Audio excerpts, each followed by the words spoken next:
You can say, Prabhu.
Okay, I'll just chant the prayers and then we can start the session today.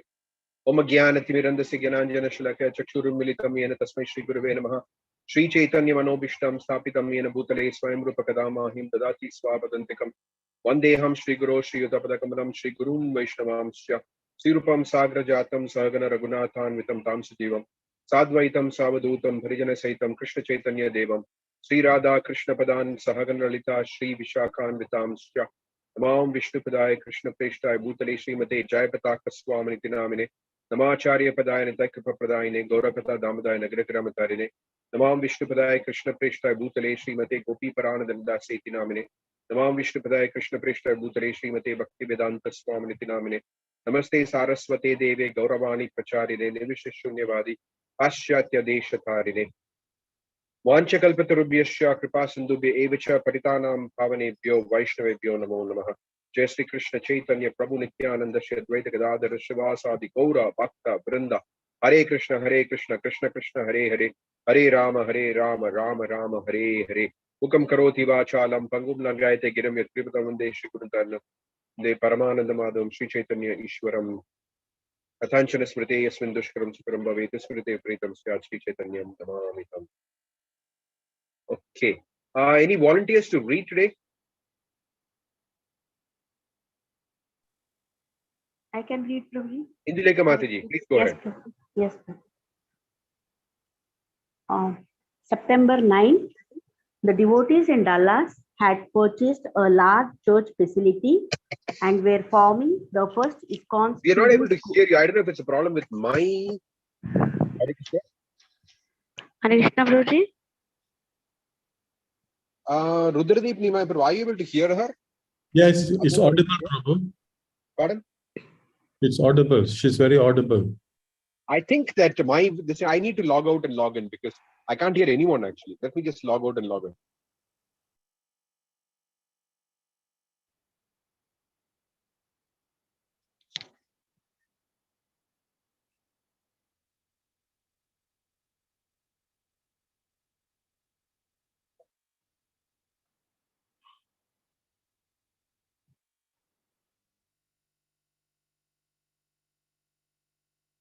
Hare Krishna, Indulekha Mataji, can you just start?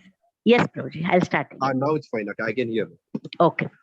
September 9th, the devotees in Dallas had purchased a large church facility and were forming the first ISKCON children's school known as Gurukula. Prabhupada, while traveling in India during 1971 and 72, had sent a series of letters to the Dallas teachers explaining the basic direction he wanted for them to take for beginning a Krishna conscious primary school. We will teach the basic requirements of reading and writing, but also give them real spiritual knowledge, how to live perfectly. What other school of learning offers such a wonderful educational opportunity? The last night, the topic of my lecture at our Delhi Pandal was the necessity for teaching Krishna consciousness in all our schools and colleges. This is a revolutionary thought, but we have seen that the practical outcome of so much godless education in technology and science is that they are producing only hippies, one after another. What is the use of their skyscraper buildings if their sons will not maintain them? The old system of Gurukula should be revived as the perfect example of a system designed to produce great men, sober and responsible leaders who know what is the real welfare of the citizens. Just as in former days, all bigwig personalities were trained in this way. Now you have got the responsibility to inject this idea in your country. Please do it with a cool head, and very soon we shall see the practical benefit of your countrymen. These letters had assured the Dallas devotees that they were doing the most important work for the pleasure of Srila Prabhupada. The school had gained support from other ISKCON members, and many parents had sent their children. By the time of Srila Prabhupada's visit, about 50 students were enrolled. Prabhupada said the last weather reminded him of Calcutta, even though he felt uncomfortably hot. Disdaining the use of air conditioning, he shed his kurta and sat on the lawn with his inexperienced but eager group of teachers. The best system of Can you just stop education. for a minute, Madhuri? Can you just stop for a minute? Yes, This is the first time in my life where I've come across the fact that Prabhupada did not like the use of air conditioning. I've never ever come across any anecdote, anyone saying anything about it. But this is the first time that I'm noticing that Prabhupada had a disdain for the use of air conditioning. Anyone else has any anecdote or anything else to say?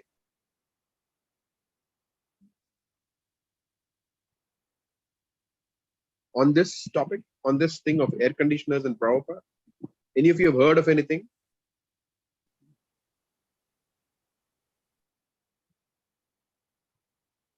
Okay, Matsu, please go ahead. Yeah. the best system of education, he said, it was as he had known as a child. One teacher in a room with up to 50 students of various ages and aptitudes. One at a time, the students would come to the teacher's desk, receive guidance and a further assignment, and then return to work. The Gurukula teachers were particularly concerned and puzzled about how to discipline children without being punitive, and Prabhupada unhesitantly solved all their puzzles. He said the students should both fear and love their teachers. The teacher, by stern countenance, may threaten any unruly child and make him submit, but the teacher should not hit the child. The next day, Srila Prabhupada went into a classroom and sat on a cushion before the class. Holding a blackboard pointer in each hand, he joked that one stick could be used for hitting the student's head and the other for hitting their hands. The children and teachers became delighted to see Prabhupada's playful mood. And when he asked if anyone wanted to get hit, both teachers and students moved forward, holding their hands out for a merciful slap from Srila Prabhupada. To demonstrate how to teach, Prabhupada called for a volunteer. Dwarakadisha came forward. Prabhupada, placing his venerable hand over the boys, guided him repeatedly in forming the first letter of the Sanskrit alphabet. News of Bombay followed Prabhupada to Dallas. A devotee who had recently come to the West from Bombay informed Prabhupada of Giriraja's recent talk of resigning as president of the center. Depressed by his ineffectiveness in dealing with Mr. N, the lawyers, and the government, and harassed by bickering and uncooperative devotees, he was considering himself unworthy to keep the charge. Now Giriraja's anxiety became Prabhupada's, as again he concerned himself with all the affairs of his Juhu project. There seemed to be no one he could discuss this with, since the devotees in America knew almost nothing of matters in Bombay.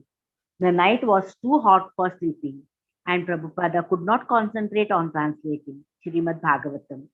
So he stayed up late talking with the secretary about Bombay. surmising the mind and mood of Mr. N and expressing his concern for his Hare Krishna land and his wonder at the devotees' hesitation and disheartenment. He turned the argument this way and that, considering it in different lights, until in the early morning he finally put it aside. Afterward, he composed another telegram. Settle land immediately at best price possible. N promised to pay it if he won't. If he won't, we can pay. Suggest 15,000. Don't change presidency until I come. Large marble deities of Radha and Krishna arrived in Dallas by trailer from New York. Prabhupada had specifically selected these deities for Dallas Gurukula while in India and ordered them to be shipped to the United States. The Krishna deity was magnificent. He was tall, bigger than most ISKCON deities, and his limbs and head were strikingly large. According to one story, the deity was several hundred years old and therefore carved according to an ancient tradition. Even though the devotees in Dallas were unprepared to install Radha Krishna deities, Prabhupada told them to get ready in 2 days for the installation, which he would personally perform. Jannava Devi Dasi, however, unauthorizedly removed the original paint from the deities and began to repaint them. When Prabhupada heard this, he became furious. He called the Dallas president, Satsvarupa Dasa Goswami, to his room and demanded an explanation. Satsvarupa said that he was a fool, but that Jannava had also acted without his permission. Prabhupada then called for Jannava and yelled at her furiously. She began to cry. Why have you done this? Srila Prabhupada demanded. Nonsense, was her choked reply. Nonsense? Srila Prabhupada affirmed. Suicidal nonsense. You are a nonsense and you will always remain a nonsense. So what are you going to do about this? Well, Srila Prabhupada, Jannava replied weakly. I called a Bharadaraja in Los Angeles and he said if I use a certain kind of paint, Bharadaraja? Prabhupada asked. Who is this Bharadaraja? I am your spiritual master and I am sitting before you. Why do you not ask me? Disgusted, he then turned to the others in the room. So, what is to be done about this? One of the ladies said that with a quick drying paint, they could repaint the deities just as before in time of the installation. Yes, Srila Prabhupada said, do it immediately. Jannava stayed up all night, carefully repainting the deities as before. Early the next morning, which was to be the morning of the deity installation, Krishna looked very beautiful, although his body was tacky in spots from the fresh paint. During that morning's walk around White Rock Lake, while talking philosophically about various topics, Prabhupada turned casually to Satsvarupa Maharaja and asked about the preparation for the installation. When Satsvarupa said he was uncertain whether Krishna's paint would be dry enough, Prabhupada suddenly stopped. If the deities weren't ready, he said, there was no use in staying any longer in Dallas. Turning to his secretary, he told him to change their flight reservations as soon as possible. Satsvarupa begged forgiveness and said that maybe everything could still be done on schedule. Prabhupada's angry mood changed and he continued walking, talking about other matters. Later in his room, Prabhupada talked alone to Satsvarupa, continuing on the point of his morning lecture about materialistic life. In a casual way, as most people would talk about ordinary things, Prabhupada spoke of the foolishness of the conditioned souls. They think that just by having a big family and being absorbed in mundane activities, they do not have to concern themselves with death or with the next life. As Prabhupada spoke, he shook his head in disbelief, considering the incredulous position of the materialist. All of Prabhupada's disciples noted the same amazing thing about him. Wherever he went, his consciousness was always in transcendence.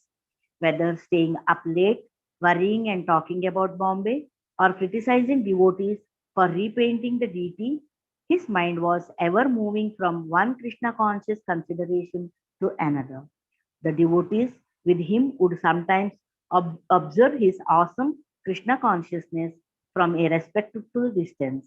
At other times, they might, in the name of service, speak up and become more personally involved, or they might find themselves thrust under the direct scrutiny of his demanding attention. No one could presume or accurately predict in what way Prabhupada would act in his constant, grave service to his spiritual master. While sitting with Satswarupa Maharaja, Prabhupada began humming and singing a Sanskrit phrase from the morning's Bhagavatam class, Graheshu Grahamedinam. Then he asked, "So, how is the deity?" Satswarupa said he thought he was dry. Prabhupada stood and walked into the room where Janava was examining the repainted deity. Calmly, he stood before Radha and Krishna, singing to himself. "Yes," he said, "now it's all right." Later that morning, in the temple room, Prabhupada sat on his Vyasasana and installed Radha and Krishna, reciting the prayers from the Brahma Samhita. He then offered the first arati to the deities who had been hastily dressed and placed on an almost bare altar. Prabhupada seemed pleased, however, and later went up to his room and wrote on a piece of paper, Radha Kala Chandji, the deity of Dallas, September 12, 1972, A.C. Bhaktivedanta Swami. Kala Chandji, he said, meant black moon. Prabhupada was preparing to return soon to India via a western route, and he paid another visit to his Western World headquarters in Los Angeles. On the very day he arrived, however, he wrote more directions to the devotees in Bombay, reassuring them the Juhu land was not just a trouble spot, but a special place where a great plan would be carried out. It was worth fighting for. Now I am anxious to hear if the conveyance deed has been signed and what are the contents. Kindly send me the copy duly signed as quickly as possible. This will give me great relief. As soon as the conveyance has been signed, you may begin the building work immediately. I am coming to India soon, at least by October, and I want to see that the building projects in Bombay, Mayapur, and Vrindavan are going on nicely. This Bombay project is one of our most important projects in the whole world, and I am looking to you and the others there in Bombay to see that it is done very magnificently. Prabhupada's secretary had recently shown him a new advertisement booklet printed by Air India, in which the art theme was exclusively dedicated to Krishna in Vrindavan. Prabhupada was encouraged to see that Air India was enticing tourists to come to India to experience Krishna culture. This confirmed his idea that in the future, Hare Krishna land and his other Indian projects would be important showpieces for tourists wanting to experience real Vedic culture. Mail from Bombay always received first priority, and every morning Prabhupada would ask for news from Bombay, giving any letter from Giriraja immediate attention. Early in October, he received a long letter from Giriraja.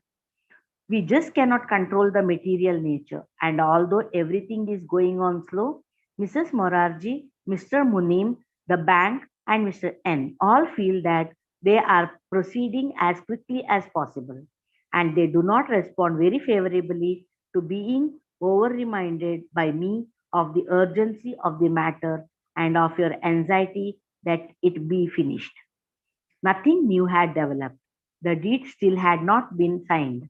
Although Giriraja said he now had no intentions of resigning his post, Prabhupada, after studying the letter, concluded that other senior devotees in India should also help. He therefore wrote to Tamala Krishna Goswami and Bhavananda, both in Vrindavan, asking them to go immediately to Bombay and try to expedite the conveyance.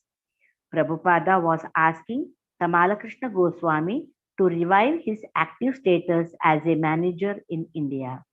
Giriraja is finding difficulty. From his letter, I can understand. So I think You have to revive your position as GBC again and look after all the business of India affairs nicely. Prabhupada also wrote Giriraja, informing him that other devotees were coming to help and reminding him to also work with the board of trustees. I cannot tax my brain so much from such distant places as to what to do if there is any difficulty. Therefore, I am relying completely on you, my trusted senior disciples, to finish up these things nicely. Prabhupada repeatedly instructed the managers in Bombay not to deviate from the terms of the purchase agreement. He was willing, as a matter of concession, to pay the 5 lakhs to be deducted from the total price, but no more changes. The devotee should press Mr. N to the original agreement. Prabhupada was worried that he had not heard from his lawyer, Mr. D, 2 weeks before he had telegrammed both Mr. N and Mr. D, asking for reports on the delays, but he had received no replies from either of them. He had since returned to another lawyer, a friend in Bombay, asking about the delay, and in Los Angeles, he received the reply. Mr. D was no longer his attorney. A couple of days after receiving this shocking news, Prabhupada received a formal letter from the office of Mr. D informing him of the same. Of all of all the recent news from Bombay, this was the most disturbing. Prabhupada began to see how Mr. N had been devising a devious plot from the beginning. It was not just a matter of slowness or bureaucratic delay. Mr. D had been in league with Mr. N. They were cheaters. So now it was going to be a real fight.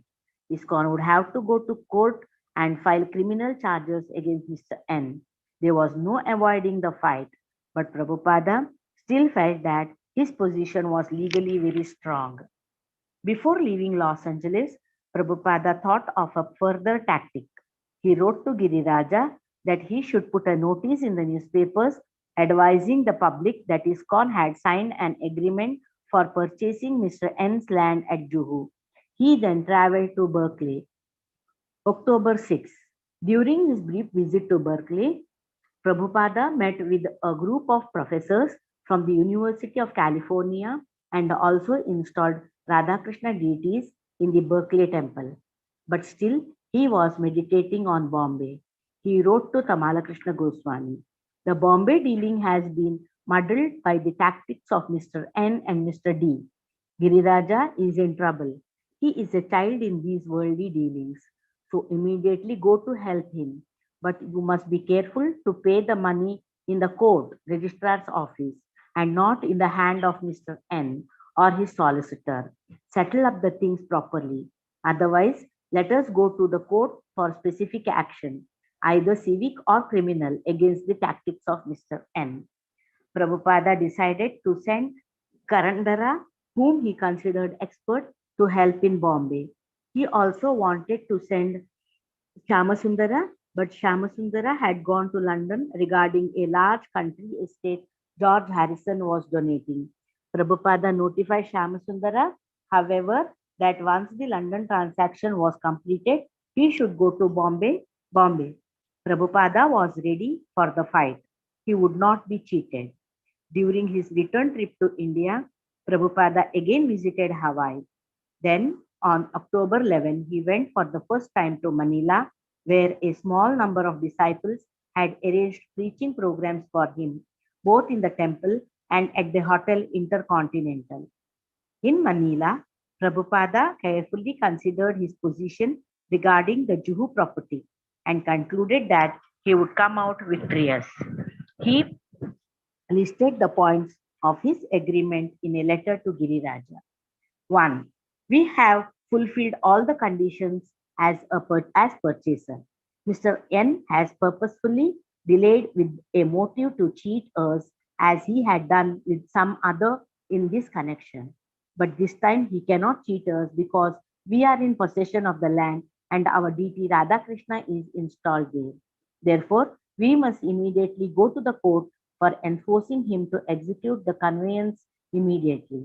Even if the court case goes on for a long time, still our business there cannot be stopped. Without going to the court, we cannot make any compromise with him. But I think we can arrange the full amount of 14 lakhs to get out of this rascal out of the scene. But we cannot do it without going to the court, otherwise, we shall become a party for breaking the purchase agreement. Therefore, we have to go to the court before making any compromise.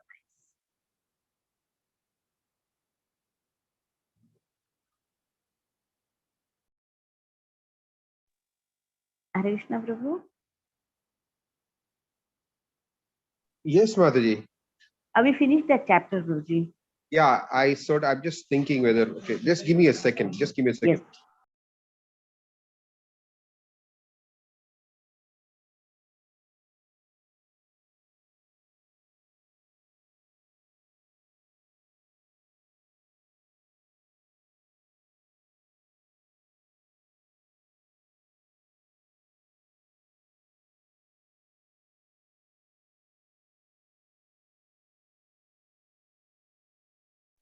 Mataji, please continue because the next chapter is also the same thing, Battle for Bombay. Not, I mean, the topic is the same. So please Yes. continue. Okay. Vrindavana, October 17, chapter 5, the Battle of for Bombay. Vrindavana, October 17, 1972. Prabhupada had come to Vrindavana to observe the Kartika season from October 16 to November 14. He planned to lecture daily at the Samadhi of Rupa Goswami in the courtyard of Radha Damodara temple, speaking from the nectar of devotion, his own translation of Rupa Goswami's book Bhakti Rasamrita Sindhu. On his western tour, he had invited devotees to join him for Kartika in Vrindavana. And now, a few dozen devotees from America, Europe, India, and other parts of the world had gathered to be with him. He was concerned with developing his Vrindavan project, so rather than immediately rushing to Bombay, he had come here first, sending some of his leading disciples to tackle the problems in Bombay. Now, like a general engaged on a different front, he awaited word from his lieutenants in Bombay. He moved into his two small rooms at the Radha Damodar temple, while his disciples stayed nearby in the former palace of the Maharaja of Bharatpur, an old building near the Yamuna. Although Prabhupada was introducing his disciples to Vrindavana, he was also introducing the residents of Vrindavana to his disciples. Already, his group was encountering some of the same attitudes Bhaktisiddhanta Saraswati and his party of pilgrims had met in 1932. The people's refusal to accept low-born persons as Vaishnavas. Prabhupada trusted, however, that if his disciples could construct a wonderful temple for Krishna and Balarama, the hearts of the Vrindavana residents would change and they would accept his disciples.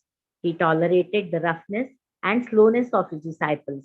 And when Vrindavana residents came to see him, he humbly requested they also overlook his disciples' faults and recognize them as genuine devotees of Krishna.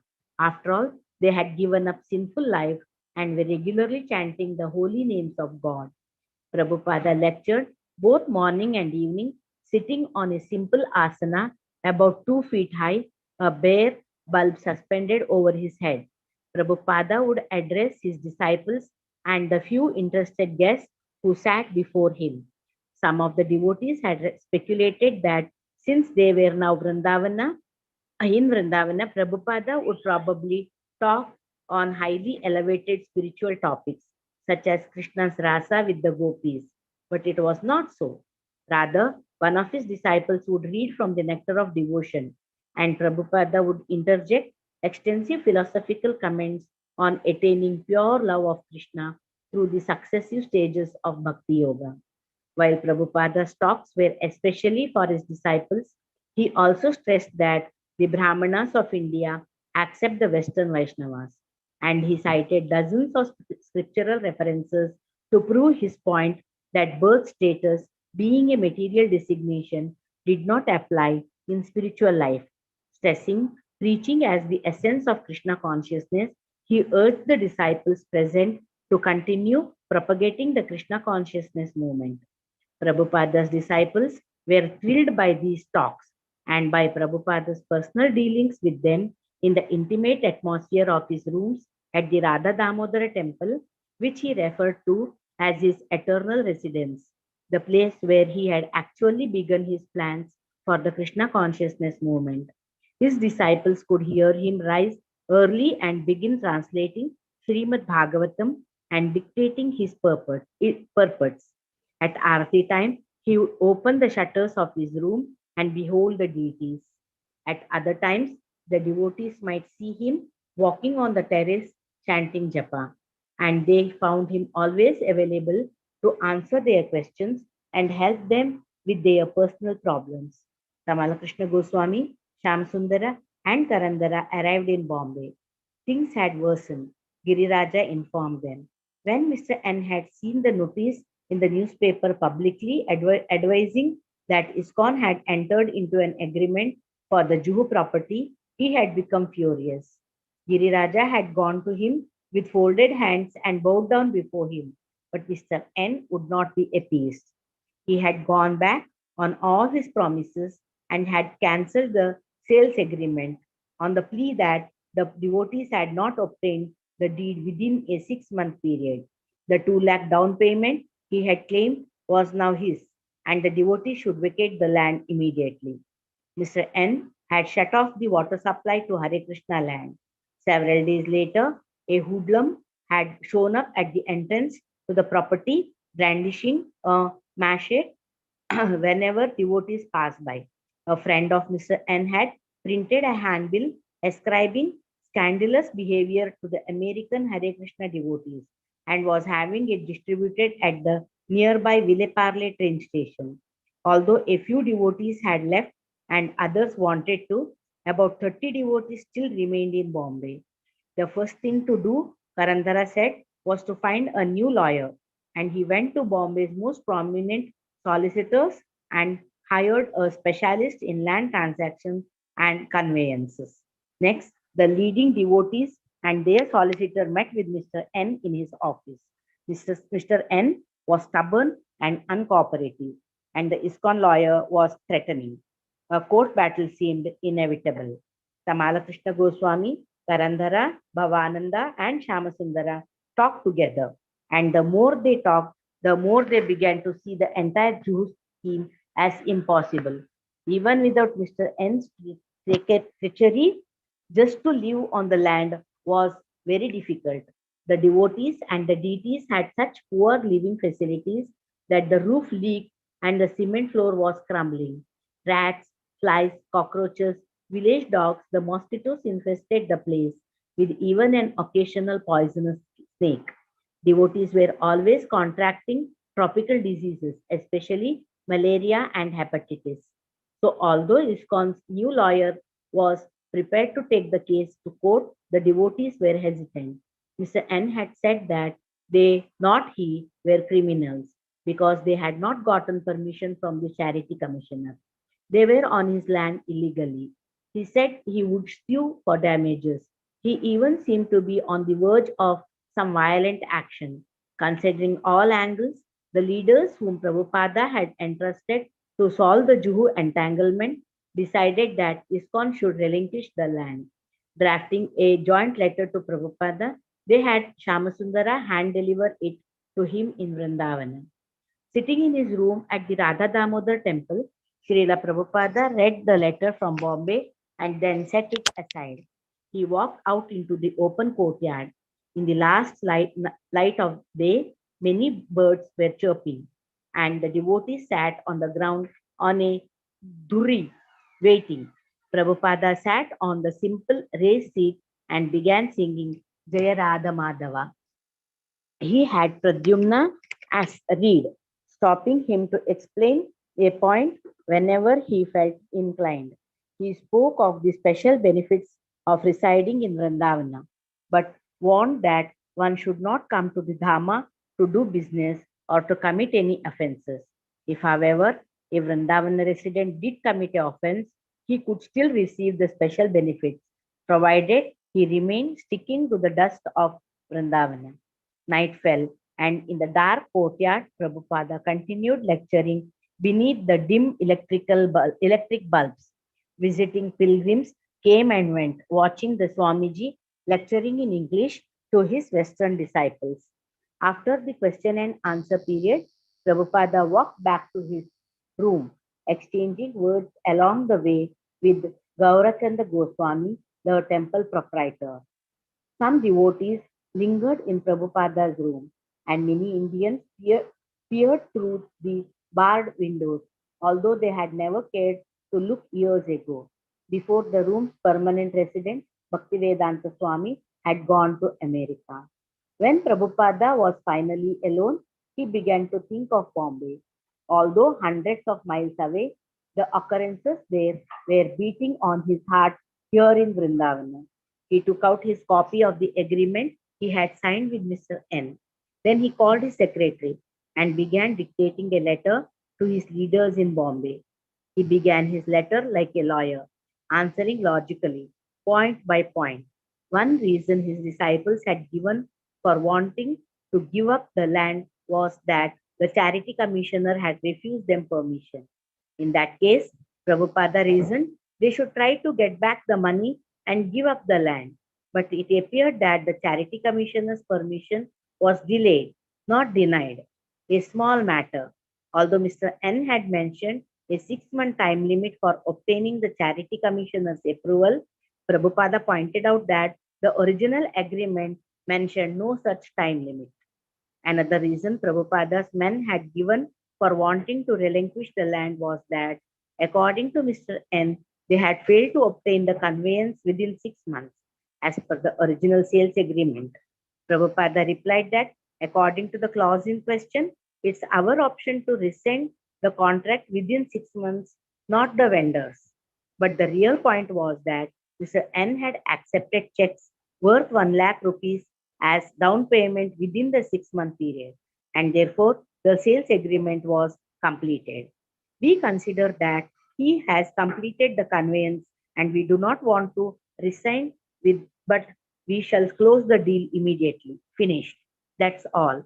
He is trying to avoid this issue by tricks, and he has dominated you, and you are little afraid of him. And he has fooled you to think he is in a superior legal position so that you will give him some money. But this is cheating. We shall not give him any more money. Don't pay him any more. First of all, bring a criminal case against him. So why you should be disappointed and afraid of him? Our position is very, very strong. If Mr. N was threatening violence, that also was not grounds for quitting the land. The devotees were on the land legally and should seek police protection.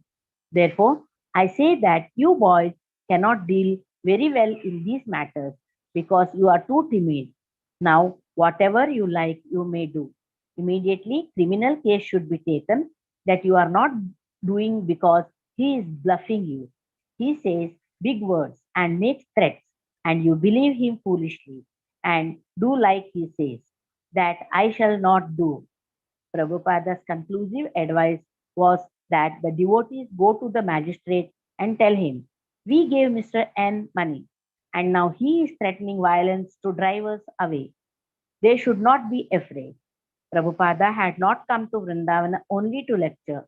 He wanted to begin construction on his new property, and the news of Bombay didn't distract him from his purpose. Every day, he would have the devotees hold a Sankirtana procession from the Radha Damodar temple to the property at Ramanaresi. He would also go out occasionally to see the site, still nothing more than grass huts, a wire fence, and a small stock of building materials. Subala, the disciple in charge of construction, was slow and reluctant, and Prabhupada sent for Tamala Krishna Goswami to come from Bombay and take charge. Early one morning, Subala left the land at Ramanareti, where he had been staying, and approached Srila Prabhupada on the roof of the Radha Damodar temple. Prabhupada, he said, I am having so much difficulty. I don't have time to read. I can't chant my rounds properly. I can't think of Krishna. I'm always thinking of how this contractor is treating us, or I'm thinking of signing checks for labor and materials. It's just too much. All these things on my mind are stopping me from thinking of Krishna. Do you think Arjuna was simply meditating on Krishna on the battlefield of Kurukshetra? Prabhupada replied, do you think Arjuna was sitting in yogic trance while on the battlefield of Krishna worked? No, he was fighting. He was killing for Krishna. He was thinking of all the soldiers he had to kill for Krishna, thinking of the checkbook, thinking of the men, thinking of the contractors. This is also like Arjuna's thinking. This is Krishna's service. You should not worry about thinking of Krishna directly. Arjuna wasn't sitting before Krishna in a trance, meditating on his form. He was engaged in Krishna's service. Similarly, this is Krishna's service, and you should engage. Your life is full of Krishna service, and that is very good. Subala was still unsatisfied. He complained to Prabhupada that the other devotees wouldn't cooperate with him. He wanted to go into seclusion in Vrindavana for the rest of his life, and chant instead of becoming a time preacher in ISKCON. Srila Prabhupada asked, what do you mean? No one will listen to you? You think that means you are defective? No, you are defective. Prabhupada raised his voice. If you are preaching and no one will listen, don't think you should go away in disgust and save yourself by chanting. No, that is not our line. We must qualify ourselves so they will listen. Do you know the story of Mr. Beecham? Subala shook his head. No one would buy his medicine. Prabhupada continued. So he became anxious. Still he tried. And one day a man approached him in his shop and asked if he had any Beecham's powder. And in excitement that someone had asked for his medicine, he died. Similarly, better we spend our whole life and die just to make one person Krishna conscious. That is our line. To become so absorbed in preaching Krishna, whether in Vrindavan or anywhere, we must save all these asuras from destroying the world. In stressing active service and practical results, Srila Prabhupada was exactly following the teaching and example of his spiritual master. According to Bhakti Siddhanta Saraswati, to chant in a secluded place and not preach was a cheating process. Devotional service meant practical work for Krishna. The simple, positive way to control the senses was to engage them fully in the service of Krishna. Active service was topmost yoga, Prabhupada told Subala, a fact that he had repeatedly explained in his books. In the recently published second canto of Srimad Bhagavatam, he had written, here it is clearly mentioned that the inhabitants of Vrindavana were extensively busy in the hard labor of their day's work, and due to the day's hard labor, they were engaged in sound sleep at night. So practically, they had very little time to devote to meditation or to the other paraphernalia of spiritual activities. But factually, they were engaged in the highest spiritual activities only. Everything done by them was spiritualized because everything was dovetailed in their relationship with Lord Sri Krishna. The central point of activities was Krishna, and as such, the so called activities in the material world were saturated with spiritual potency. That is the advantage of the way of Bhakti Yoga. One should discharge one's duty on Lord Krishna's behalf, and all one's actions will be saturated with the Krishna thought, the highest pattern of trance in spiritual realization. As far as possible, Prabhupada engaged each disciple in a certain service according to the particular disciple's psychophysical nature. But everyone had to take up some kind of work for Krishna. Since Prabhupada desired to build a temple in Vrindavana, then whoever would help him do it, whether they were trained or not, or whether it was their tendency or not, whoever offered him assistance would become very dear to him and to Lord Krishna. When a householder couple, Gurudasa and Yamuna, agreed to remain in Vrindavana to help Prabhupada build the temple, Prabhupada welcomed it. and shared with them the intention of his plan. If you can construct a nice temple in Vrindavana for me in this way, I shall be eternally grateful, because we are a worldwide movement of Krishna, and if we do not have a nice place at Vrindavana, then what will be the use? Vrindavana is Krishna's land, and in the future, many of our disciples will go there just to see, along with many tourists and other friends. So, therefore, we must have sufficient place for them. I know that you are not trained up for being construction manager. Neither that job must be very tasteful to you. But because you are sincere devotee of Krishna, he is giving you all strength and intelligence how to do it. That is what we want. That is advancement in Krishna consciousness. By the time Prabhupada and most of his disciples left Vrindavana at the end of Kartika, relations between his disciples and the residents of Vrindavana had improved. The people of Vrindavana were impressed by the devotees' daily Sankirtana procession to Ramanreti, and they were impressed by Prabhupada. Although Prabhupada felt that much time had been wasted, it had been a year since Mr. S had offered them the land, he was now hopeful. ISKCON projects were developing all over the world, and all were struggling.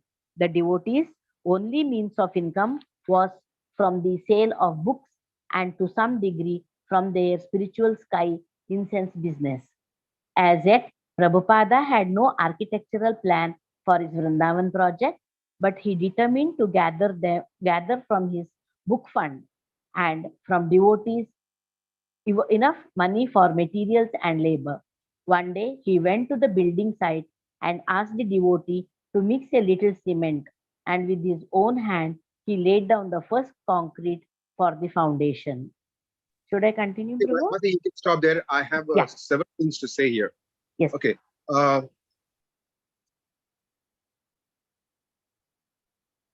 That it takes many lifetimes, many means millions of lifetimes. As Prabhupada in the Bhagavatam, Prabhupada spoke on that verse, Rita Punya Punja. You need to have heaps of pious activities, which means that not pious activities of the Karma Kanda type, but pious Krishna conscious activity. Pious activities could refer to Krishna conscious activities also. Unless one has performed heaps of pious Krishna conscious activities, one cannot easily gain access to pure devotional service. But Lord Chaitanya Mahaprabhu has given that access freely to everyone, but it cannot be taken cheaply, because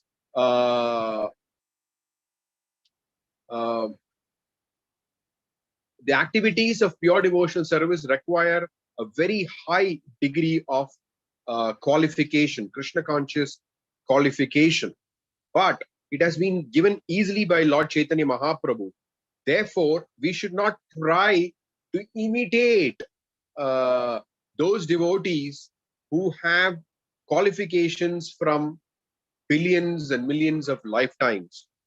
What that specifically means is that Prabhupada did not want us, especially Srila Bhaktisiddhanta Saraswati Thakur, Srila Prabhupada, they did not want us to just simply sit in a place and chant Hare Krishna, just practice preaching. Like you can see when Subala wanted to leave and reside in, leave the Vrindavan temple and go reside in a place and nicely chant the holy names, Srila Prabhupada objected to that.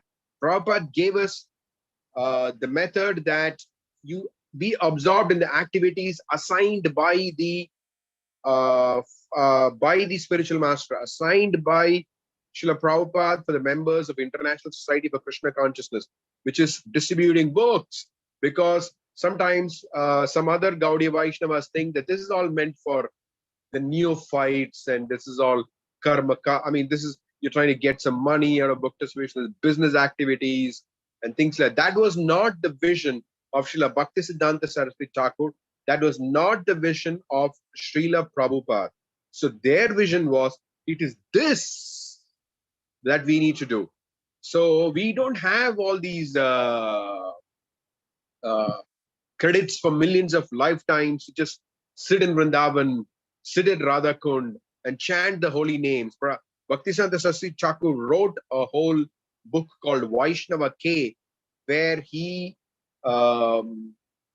strongly condemns that attitude to live in Radhakund and simply chant the holy names, because he said, unless one is purified, one will think of women, money. So let us not think that we are qualified to do all these kinds of we have an misunderstanding of what pure devotional service means. So Srila Bhaktisiddhanta Saraswati Thakur, Srila Prabhupada, they made it very clear that when instructed by the spiritual master, that activity is what is considered as pure devotional service. And they gave activities which are according to our level of consciousness. So therefore, this activity, like sometimes people think, oh, why should I go to the temple? That there is so much politics there. Oh, there is so much devotee. Devotees are not so qualified and things like that. But this is Prabhupada's program that we need to go to the temple. We need to associate with the devotees. So we can't give any excuse for not doing it. We have to follow the instructions of the founder Acharya. No matter what, we cannot give any excuse to skip the program that Prabhupada gave us. That's why he said, your love for me will be shown by how much you cooperate together to keep this institution together after I'm gone. So if we love him, then we have to do it. Otherwise, what is the meaning of, I wanted to quote a specific incident that during the time of Srila Prabhupada, there was a group of devotees headed by Siddha Swarupananda, who was a guru before, but when he took to Krishna consciousness, he brought all his followers also with him. And they were trying to keep separate from ISKCON because they didn't like book distribution. They were more into so many different things. Actually, it's a whole long episode of things. So they didn't want to work under the GBC. They wanted to work with Prabhupada directly. So Prabhupada even conceded to that. He said, but the fruit should be the same. He wanted them to follow, Prabhupada wanted them to follow the program that he wants. But there is one interesting conversation where there is Rameshwar Prabhu in the room, Prabhupada is in the room, and then Rameshwar Prabhu asks this question to Prabhupada. Ask this question to the Siddha Swarupananda and his group of followers. He asks this question, very interesting question, that you want to work under Srila Prabhupada directly. You don't want to work under the GBC because you think that the GBC are imperfect. They said that's correct. There is no ambiguity in that kind of, they could easily say yes. Then the next question that Rameshwar Prabhu asked is very interesting. You can read that conversation. Very interesting question. Then he asks, so you are saying that you love Prabhupada, you can work under him. But if you love Prabhupada, I don't know if the exact expression is love, but anyway, you get the gist of it. So, but if you love Prabhupada, and if he says work under the GBC, will you still refuse? If you love Prabhupada, you are supposed to carry out his instruction, right? So if you love him, and if he tells you work under the GBC, will you still refuse? There was silence. And then Prabhupada says, in his signature sarcastic style, he says, just see. So this is the point, that in the name of somebody is imperfect, in the name of difficulty, what is this? They are neophytes, or this devotee is a neophyte. Why should I be in the temple? Oh, if I go to the temple for the Sunday program, there is so much politics, and hundreds of things we can say. But we should remember what Prabhupada said. Just see. If we love Prabhupada, we have to follow the program that he has given us, no matter how difficult it is. Because we are doing it not for us to feel happy and blissful and all those kind of things. We are doing it to please Prabhupada. And if we are doing it to please Prabhupada, then it is the fact that, I mean, if we do something to please Prabhupada, then even if we find it difficult, immediately, because we're trying to please Prabhupada, we immediately become happy. Just like Durvasa Muni, when Duryodhana made that plan to trick the Pandavas and so that Durvasa Muni could curse them. So Draupadi, she had the Akshaya Patra. But the problem was that once she has finished, then the Akshaya Patra cannot generate unlimited quantities of food. That was the problem. So he sends Durvasa Muni after Draupadi had finished her food. Duryodhana does that. So now what to do? And Draupadi, as always, she takes shelter of Krishna. So Krishna says, is there nothing in that pot? Absolutely, nothing that you can give me? Then there's a small, tiny bit, And meanwhile, what happens is that Yudhishthira Maharaj tells Durvasa Muni and his 40,000 followers, please go take bath. I think it was the Ganges. Anyway, I think it was the Ganges. Please go take bath in the Ganges and come back. And by that time, we'll have your meal ready. So in that time, Draupadi prays to Krishna. Krishna appears. Krishna says, give me something, a small, even if it's a small. And finally, somehow they find a small grain of rice, a food, prasadam. So then when Krishna has that, then immediately Durvasa Muni and his followers feel full. And when they feel full, they were reluctant. They don't want to come back, because how can they go to some place and then not honor the prasad? So they all run away. So the point there was, when Krishna is satisfied, everybody is satisfied. So when we try to please Prabhupada, that pleases Krishna. And because Krishna is pleased, even though we may not ordinarily like doing something, it becomes very blissful for us. Therefore, Bhaktivinoda Thakur says, for me, the pains that I execute that I have to take to execute devotional service are actually pleasurable, if it gives Krishna pleasure. So this is the point, that this is the Saraswata line. This is what Prabhupada taught us, that we are not qualified to sit in Vrindavan and do bhajan. We are supposed to fight, like, for example, Vrindavan, fight like in Vrindavan, fight like in Mumbai, do whatever it takes to execute the mission of Krishna consciousness. Like he gives the example of Beecham, right? That example where he's so happy that one customer comes and asks for it, he dies. So Prabhupada said, it doesn't matter. No matter what difficulties we had to encounter, if one person could be turned into a pure devotee by all of our efforts, by all of our preaching efforts, one person could take to Krishna consciousness. When I say our efforts, it could mean combined efforts. Whatever it is, we are part of the effort. So even if one person could take to Krishna consciousness, then everything is success. So this is what we are working for. This is what we are working for.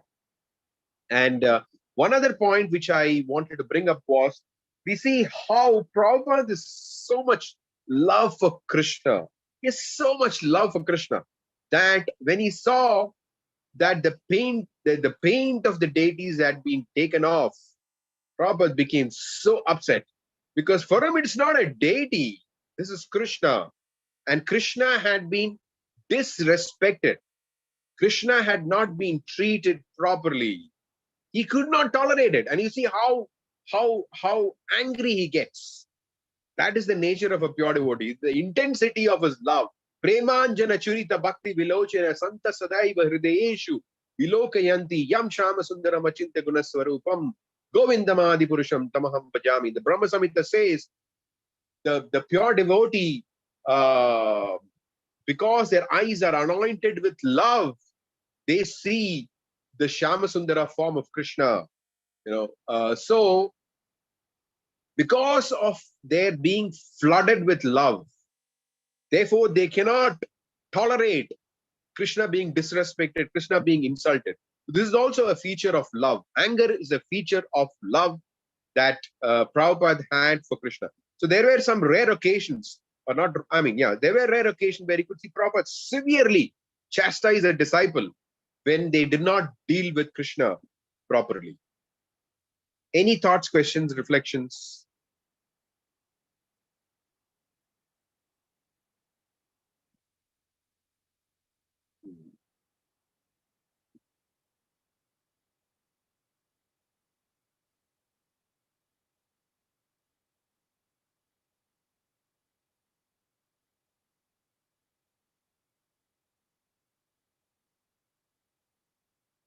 Okay, looks like there are none. We are actually plunging headlong into Bombay, so we may not have a discussion session at the end of the class, since this Bombay saga is going to go on. And there, everything is, all the details are there. Of course, not all the details, but a great amount of detail is there. So we're not going to have a realization session or reflection session or anything at the end of it. So if you would like to say something, please do it now. If you want to ask a question or also, please do it now.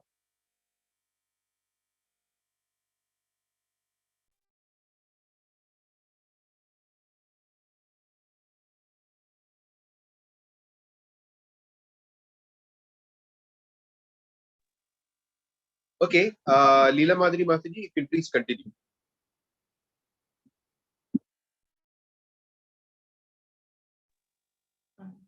Yes.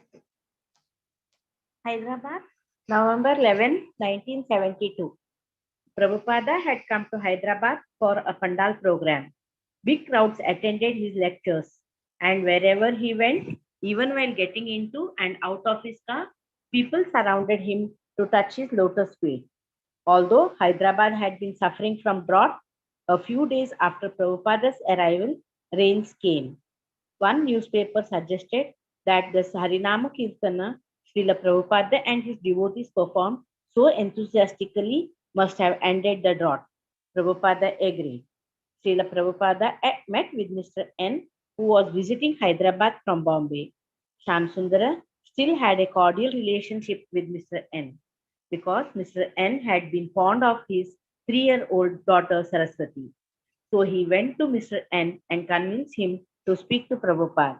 Mr. N agreed, but being suspicious that Prabhupada might try to use mystic power to persuade him to do something against his will, he brought a guru with him, thinking the guru would counteract Prabhupada's spiritual power. Mr. N, his guru, and Shamsundara all came to the home of Panilal Priti, where Prabhupada was staying. Prabhupada met informally with his guests, conversing with them over prasadam until he yawned. And Mr. N's guru said, "Oh Swami, you must be very tired. We should not disturb you now. You should rest, and we may talk later." "Oh yes," Prabhupada replied, "I am very tired." So Mr. N and his guru excused themselves and retired to the adjoining room. After a few minutes, Prabhupada called Tamalakrishna Goswami into his room. "When someone asks you if you are tired," Prabhupada said, "it means he is tired. If you go into the other room, you will see that they are sleeping."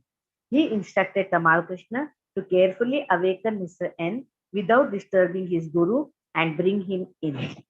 Tiptoeing into the room, Tamal found both Mr. N and his guru asleep on the beds. He went over to Mr. N, touched his arm, and said quietly, "Mr. N, Mr. N, wake up. Prabhupada would like to speak with you. Come quickly." Mr. N, being roused from his slumber, obediently walked into Prabhupada's room, forgetting his guru friend. For 2 hours, Prabhupada talked with Mr. N, and by the end of the discussion, they had worked out a new sales agreement. Tamalakrishna and Shamsundara, working in a separate room, drafted and typed the documents, while Prabhupada and Mr. N settled the final legal points. Then Mr. N signed the agreement while his guru friend continued sleeping soundly. Later that day, Tamalakrishna confided to Srila Prabhupada, "I'm so disturbed by these dealings that I can't chant my rounds properly." "That is natural," Prabhupada replied. "Sometimes when I am disturbed, I also. But I can see that I am making spiritual advancement even so. Tamala Krishna admitted. Prabhupada nodded. I used to think how to avoid difficult situations, Tamala Krishna said. But now I think I should not run away from them. Yes, said Prabhupada. We should welcome these. They give us an opportunity to advance more. Shamasundara and Tamala Krishna Goswami flew back to Bombay with Mr. N that afternoon. According to the new terms, ISKCON would pay Mr. N the 5 lakh of rupees for the government tax, and in return, Mr. N would execute the deed. But there was also a new time limit, 3 weeks, and the devotees would have to work fast. Prabhupada himself would soon come to Bombay to settle the matter once and for all. Bombay, November 25, 1972. Although Prabhupada had come to Bombay with hopes of finishing the land transactions, Mr. N was still delaying, despite the new agreement. Obviously, his stalling was simply part of his plan to cheat ISKCON. Srila Prabhupada waited many days in Bombay, finally departing for Pandal program in Ahmedabad. He left behind instructions for his disciples to get the deed on the new terms or else to take back the original 2 lakhs of rupees paid as the down payment. When Srila Prabhupada was away, however, Shamasundara, Tamalakrishna Goswami, and the others began talking about how even if they could one day get the deed to the Juhu property to develop Hare Krishna land, the way Prabhupada had envisioned would be practically impossible. Shamasundara argued that even if they got the land, how could they really expect to build a big temple and hotel out of here in the jungle? It just wouldn't work. Meanwhile, from Ahmedabad, Prabhupada continued to wage his Bombay campaign and he requested Mr. N and Mr. D to come to Ahmedabad to try and make a settlement. They declined. In Bombay, the devotees learned that if they wanted to get back their down payment as well as the money they had deposited towards the 5 lakh gain tax, then they would have to cancel the new agreement.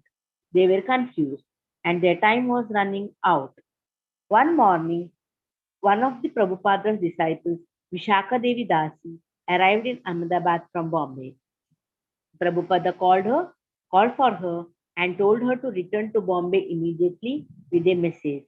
Out of concern that his leaders in Bombay not make a wrong decision and decide to relinquish the land, he told her to tell them that they should not, under any circumstances, cancel the agreement with Mr. M. Actually, he said, this is not a woman's job, but everyone else here is either engaged in the pandal or has not been with us long enough to do this task. Vishaka took the next train out of Ahmedabad and arrived in Bombay the following morning. But what Prabhupada had foreseen had already happened. The devotees had cancelled the sales agreement. They were convinced that to get the land would be a mistake, and their lawyers had agreed, pointing out that if the devotees wanted to retrieve their money, they should cancel the agreement immediately. When the devotees heard Prabhupada's message from Ahmedabad, confusion reigned. They now had no legal standing, no claim to the land, and they had failed to carry out Prabhupada's desire. Giriraja phoned Prabhupada in Ahmedabad to tell him what had happened. Bhaktivedanta Swami here, Prabhupada said as he took the telephone. Giriraja was saying that a devotee had come from Ahmedabad with a message. Yes, Prabhupada said. What's the point? Finally, Giriraja blurted out that they had cancelled the sales agreement. Prabhupada was silent.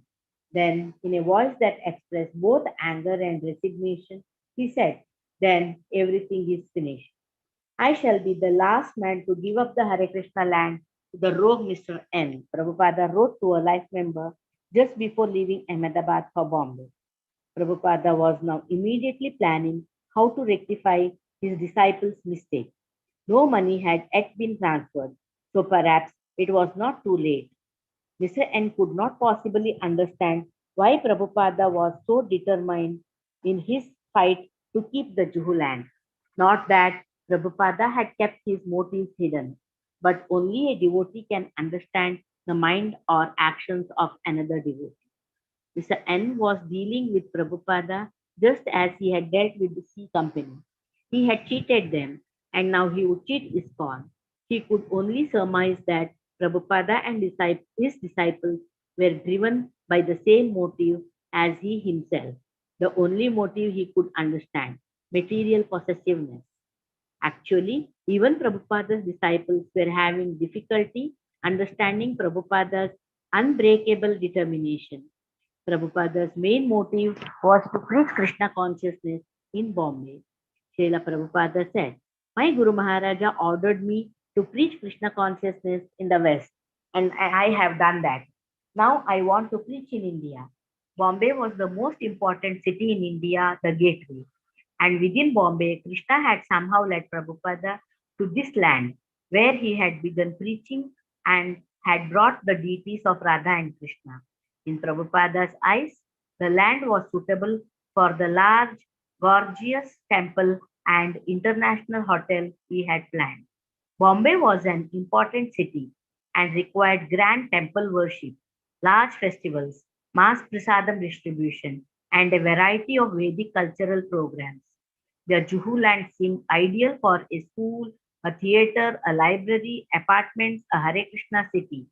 So, how could Prabhupada retreat from this rogue who was trying to cheat him? There would always be persons opposed to Krishna consciousness, Prabhupada said. But that did not mean the devotee should give in. A preacher had to be tolerant, and sometimes, when all else failed and Krishna's interest was at stake, he had to fight.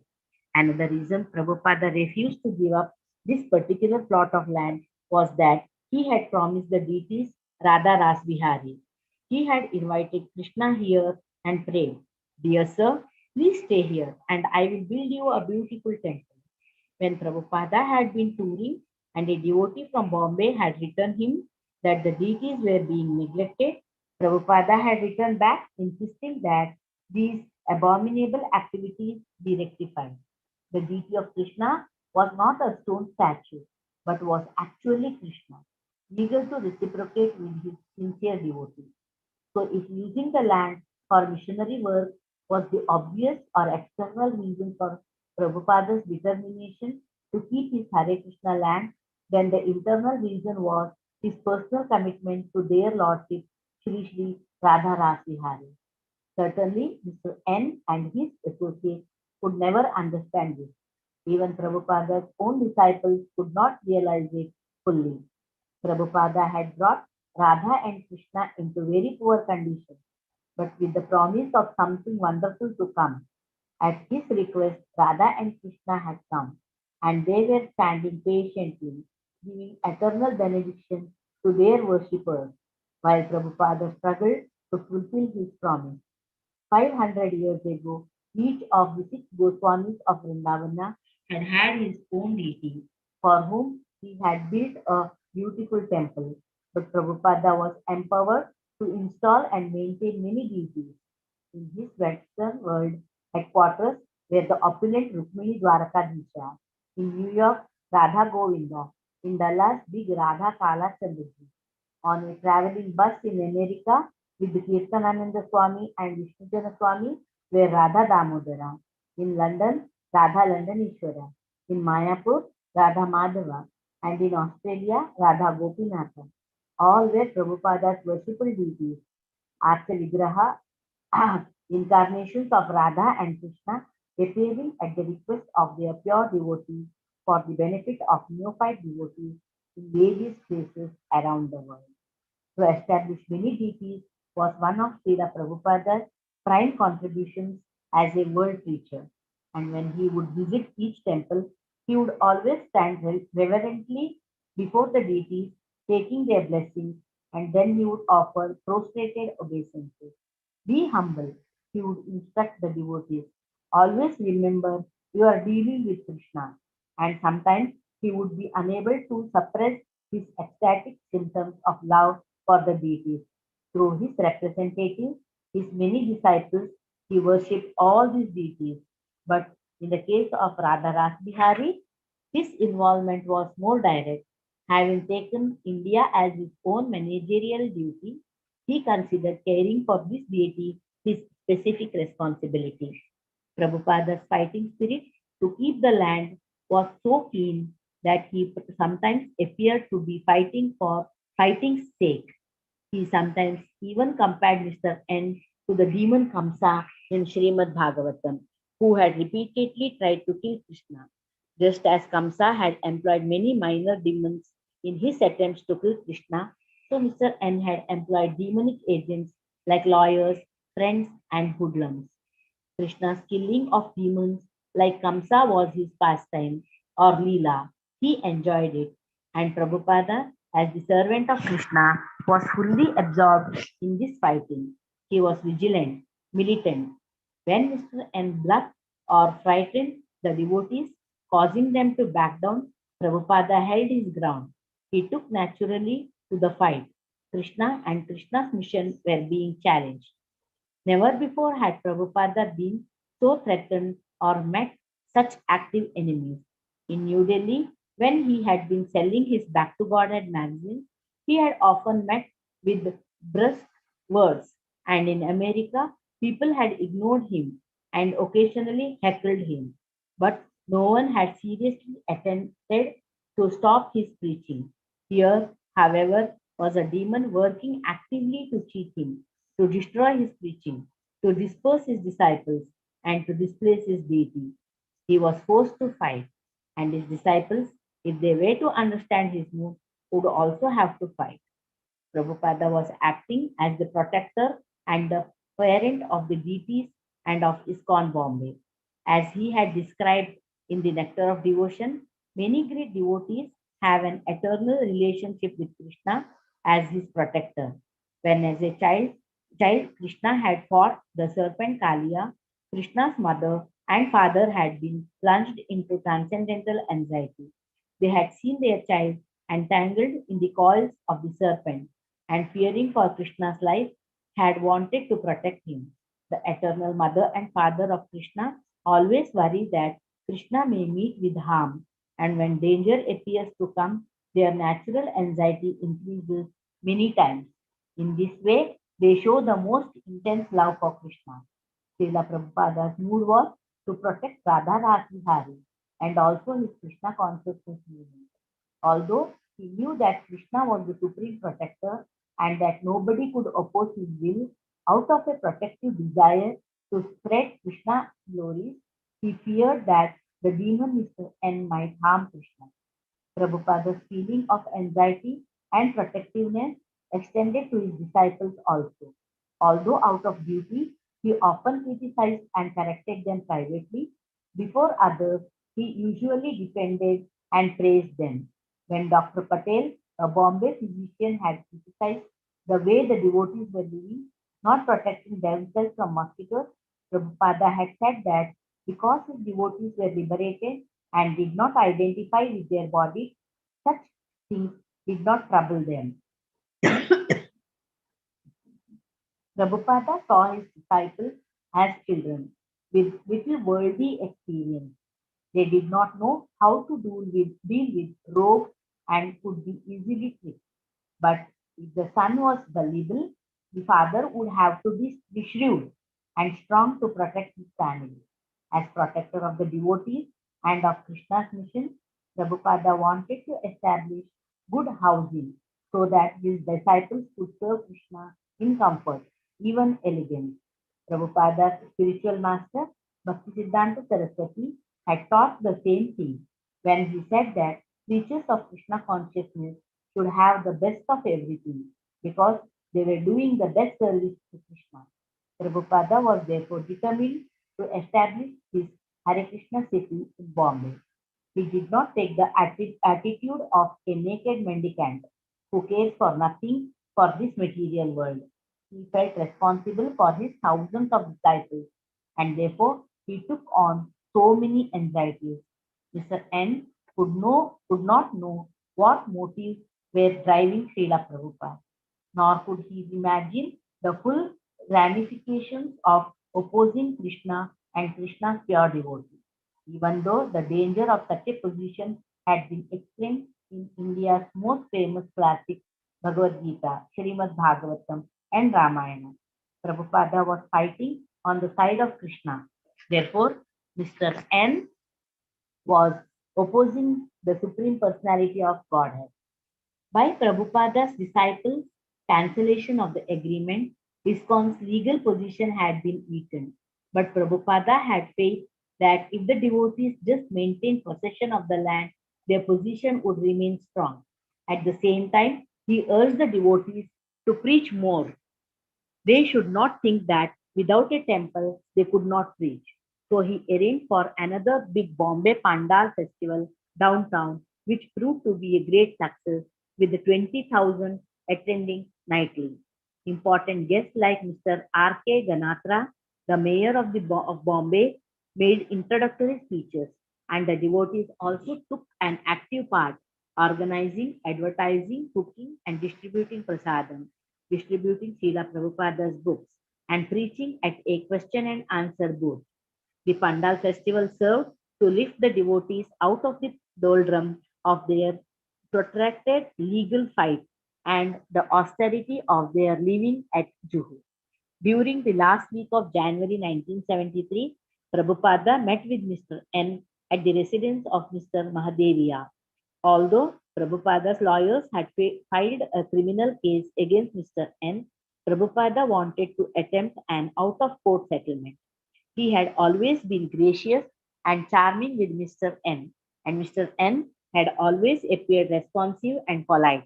But this time was different. Gone were the smiles and friendly words. The two were remaining barely civil to each other. After a few minutes, Prabhupada asked his disciples to leave the room. Speaking in Hindi, Mr. N began accusing Prabhupada and the devotees of being connected with the CIA. I will come on Monday, said Mr. N tersely, with a check of 2 lakhs to pay back your down payment. All right, Prabhupada replied. If you don't want to part with your land, then we will leave. But think before you do this. Mr. N continued his accusation. You people are calling yourselves the owners of the land, but you are just a big disturbance to the whole area, getting up at 4 and all this. We do not claim to be the owner, Prabhupada replied. Krishna is the real owner. I am not the real owner. Krishna is already there on his land. Why are you bothering us so much? Simply take the money and give us the land. Or if you want us to vacate, then prepare the check. Prabhupada had been speaking with restraint, but now his tone became angry. Bring out your check and we will vacate tomorrow morning. No, we will vacate tonight. Give us the money back. Have you the money? Mr. N shouted. I will remove the deities myself. I will break the temple and remove the deities. Mr. N then stormed out of the room. That week, Mr. N was hospitalized after a severe heart attack. 2 weeks later, he died. When Prabhupada heard of Mr. N's death, he was at first silent. Then he quoted a word Prahlad Maharaja had spoken following the death of his demonic father, Hiranyakashipu. Modeta sadhur api vrishchika sarpahatya. Even a saint is pleased when a snake or scorpion is killed. Mataji, we can stop there. For those of you who don't know about it, there are some conversations where Prabhupada says what to do. I had to pray to Narasimhadev to kill him. So that's not here in this book though, but that's there in some conversations. Prabhupada says that what to do. I don't know if it's part of a conversation or recollections from disciples who were with Prabhupada. What to do. I had to pray to Narasimhadev to kill him. And there is another instance where Prabhupada says in the spiritual world there would be another ISKCON. But then Prabhupada says there would be another ISKCON, but without Mr. N. So, I mean, the amount of offense that he committed is unbelievable. And Prabhupada is especially very gentlemanly with everybody. But Mr. N was so demoniac that Prabhupada had to deal with him very, very strongly. Okay, so I think that today's class we'll end with that, and we'll resume again next Sunday. Prabhu, Yeah, next Sunday is Snan Yatra. Are we going to have the class? yeah, that's what I was thinking. You have Snana Yatra during the mornings or in the evening? When is it Snana Yatra in Malaysia? In Malaysia, right? Because it's Sunday, we are having it in the morning. Okay. It will be about 8:45 a.m. So by the time the class starts, it's already very late in the evening for you, right? So it wouldn't make a difference, no? No. For me, it's okay. I don't know about other devotees. What I time? would also, it goes on. It goes on till afternoon, not so late. So the class will be on, yeah. Yeah, I mean, unless somebody has something to say, we're not able to attend.